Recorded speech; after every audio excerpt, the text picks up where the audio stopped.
India versus England का 5 matches की test series का पहला मैच हेडिंग्ले लीड्स में जारी है और इसका चौथा डे स्टंप हो चुका है और चौथे डे के इख्तिताम पर दोनों टीम्स बराबरी पर मौजूद हैं। इंडिया को 10 विकेटें चाहिए और इंग्लैंड को ये मैच जीतने के लिए 5वें रोज़ 371 रन्स की ज़रूरत है। अगर आज की अगर हम बात करें तो जब इंडिया ने आज की बैटिंग का आगाज़ किया तो आज के दिन ऋषभ पंत और केएल राहुल ने शानदार बैटिंग की और इन दोनों की बेहतरीन बैटिंग के चलते इंडिया एक रिस्पेक्टेबल टोटल तक पहुंचने में कामयाब हुआ। एक अच्छा टोटल बनाने में कामयाब हुआ।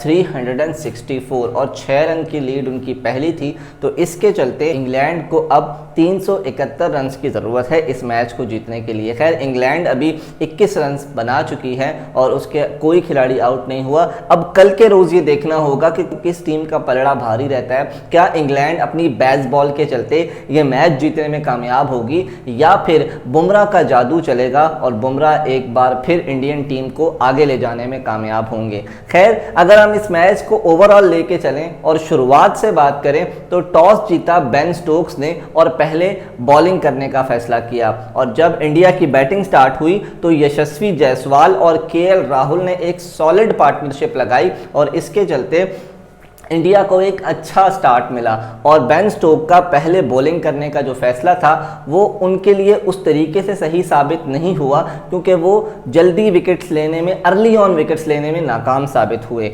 यशस्वी जायसवाल ने 101 रन की शानदार इनिंग्स खेली जिसमें 16 चौके और 1 छक्का शामिल था, जबकि केएल राहुल ने भी 42 रन की इनिंग खेली। लेकिन जब ये दोनों आउट हुए तो उसके बाद आता है शुभमन गिल और ऋषभ का स्टॉर्म। शुभमन गिल ने 147 रन की इनिंग खेली बतौर कप्तान। अपने पहले मैच के डेब्यू के अंदर 147 रन की इनिंग खेली और उनका पूरा साथ दिया ऋषभ पंत ने जिन्होंने 134 रन की इनिंग खेली और इन दोनों के दरमियान एक अच्छी खासी लंबी पार्टनरशिप हुई और जिसके चलते इंडिया एक ह्यूज टोटल 471 रन्स बनाने में कामयाब हुआ। ऋषभ पंत जो कि ऑस्ट्रेलियाई सीरीज के अंदर गलत शॉट मारकर आउट हुए थे तो सुनील गावस्कर ने उनको स्टूपिड कहा था, लेकिन आज जब ऋषभ पंत ने सेंचुरी स्कोर की और अपने ट्रेडमार्क स्टाइल में गुलाटी मारकर सेलिब्रेट किया तो उनके मुंह से सुपर्ब निकल रहा था। तो ये था ऋषभ पंत का स्टूपिड से सुपर्ब तक जाने का सफर। लेकिन एक कोलैप्स आता है इंडियन बैटिंग लाइन में जहां पर सिर्फ और सिर्फ 41 रन्स में उनकी 7 विकेटें गिर गई और इंडिया जहां पर 550-600 रन बना सकता था वहां पर सिर्फ और सिर्फ 471 रन बनाने में वो कामयाब हुआ। लेकिन अगर हम इंग्लैंड की बॉलर्स की बात करें तो बेन स्टोक्स आज जो है इस मैच के अंदर पहली इनिंग्स में अच्छी बॉलिंग करते हुए नज़र आए। बेन स्टोक्स ने 66 रन्स प्रोवाइड करके 4 विकेटें हासिल की और उनके साथ साथ जॉश टंग ने भी 86 रन्स देकर 4 खिलाड़ियों को आउट किया। लेकिन जब इंग्लैंड की बैटिंग स्टार्ट हुई तो पहली विकेट जैक क्रॉली जल्दी जसप्रीत बुमराह ने उनको आउट कर दिया। लेकिन उसके बाद एक अच्छी पार्टनरशिप आती है बेन डकेट और ऑली पॉप के दरमियान। बेन डकेट ने आज इस मैच के अंदर 62 रन्स की इनिंग खेली पहले इनिंग्स के अंदर और ऑली पॉप ने 106 रन्स की एक शानदार इनिंग्स खेली और इस तरीके से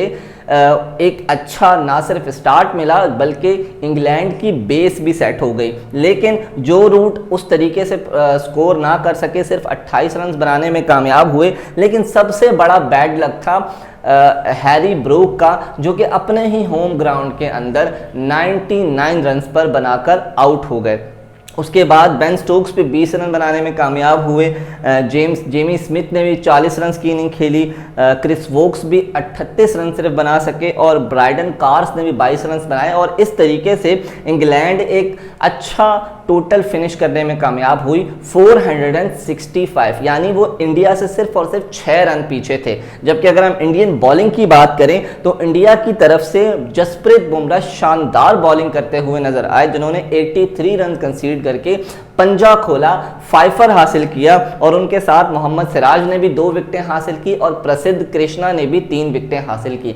लेकिन इंडियन बॉलिंग लाइनअप के अंदर सिर्फ और सिर्फ जसप्रीत बुमराह ही एक जो है लीडर का किरदार निभाते हुए नजर आ रहे हैं, एक्सेप्शनल बॉलिंग करते हुए नजर आ रहे हैं। उनके साथ कोई और दूसरा बॉलर उस तरीके से साथ उनका नहीं दे पा रहा और ना ही प्रेशर क्रिएट कर पा रहा है। खैर, जब इंडिया की दूसरी इनिंग स्टार्ट हुई तो यशस्वी जायसवाल इस दफ़ा उस तरीके से परफॉर्म ना कर पाए और ब्रायडन कार्स के हाथों वो आउट हो गए सिर्फ 4 रन बनाकर। लेकिन केएल राहुल क्रीज पर डटे रहे और उन्होंने पहले साई सुदर्शन के साथ छोटी सी पार्टनरशिप लगाई, लेकिन एक वक्त ऐसा आया कि साई सुदर्शन 30 रन बनाकर आउट हो गए और शुभमन गिल भी कट मारने के चलते ब्रायडन कार्स के हाथों 8 रन बनाकर आउट हो गए। 90 पर 3 खिलाड़ी आउट होने के बाद ऋषभ पंत और केएल राहुल ने एक शानदार पार्टनरशिप लगाई, एक एक्सेप्शनल पार्टनरशिप लगाई। केएल राहुल ने 137 रन की इनिंग खेली, जबकि ऋषभ पंत दूसरी इनिंग्स में भी सेंचुरी बनाने में कामयाब हुए। 118 रन उन्होंने स्कोर किए और अच्छी पार्टनरशिप और अच्छी साझेदारी के चलते इंडिया एक अच्छे टोटल पर पहुंच गया। लेकिन फिर एक कोलैप्स आता है।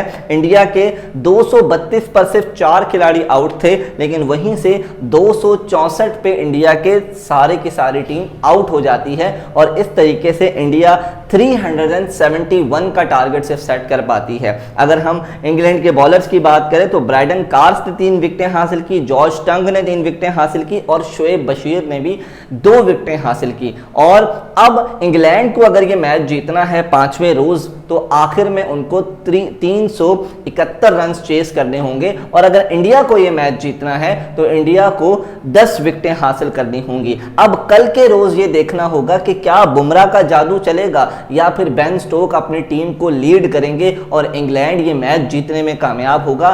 सारी आइज कल के मैच के ऊपर हैं, कल के दिन के ऊपर हैं कि 5वें दिन किस तरीके से ये मैच फिनिश होता है, क्योंकि कल हो सकता है कि ओवरकास्ट कंडीशन हो, बारिश भी आ सकती है, ड्रॉ की तरफ भी ये मैच जा सकता है। लेकिन बेन स्टोक और ब्रेंडन मैकलम हमेशा ये कहते हैं कि हम मैच ड्रॉ के लिए नहीं खेलते, हम मैच रिजल्ट के लिए खेलते हैं। तो कल भी शायद वो इस टारगेट को चेस करते हुए नजर आए और अब सिर्फ 350 रन बाकी हैं, तो हो सकता है कि कल एक अच्छा मुकाबला हमें देखने को मिले।